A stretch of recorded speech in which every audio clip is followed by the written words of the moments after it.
अस्सलाम वालेकुम नाज़रीन, क्या हाल है? सब खैरियत है। सूरह बकरा की आयत नंबर 55 आज हम पढ़ने वाले हैं। इसका मौजू क्या है, यानी क्या बनी इसराइल को वाकई मौत दी गई या ये इबरत का वाक़या था?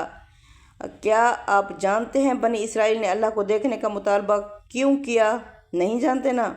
और अल्लाह ने इन्हें क्यों एक लम्हे के लिए मौत का मज़ा चखाया?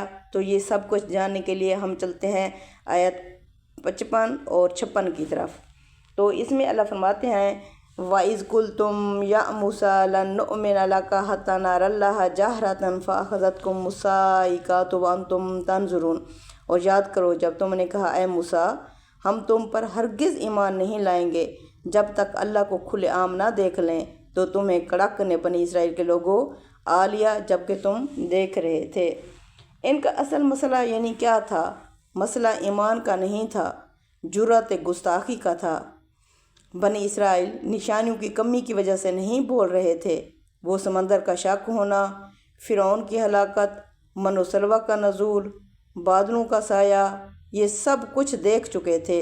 फिर भी कहना हम अल्लाह को देखे बगैर नहीं मानेंगे, ये दरअसल ज़िद, सरकशी और रसूल पर शर्त लगाना था। नंबर 2, साइका, क्या इन्हें वाकई मौत आई थी?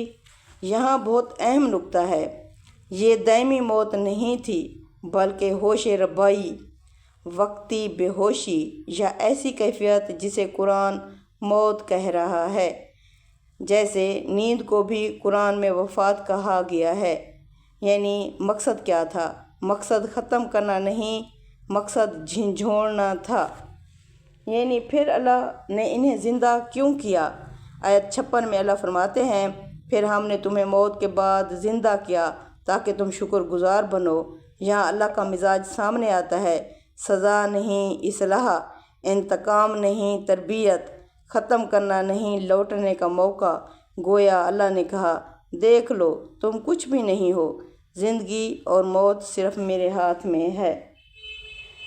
इसका जो असल सबक निकलता है वो ये है, ये वाक़या सिर्फ़ बनी इसराइल के लिए नहीं, आज भी इंसान कहता है कोई करिश्मा दिखाओ, कोई निशानी आज भी हो।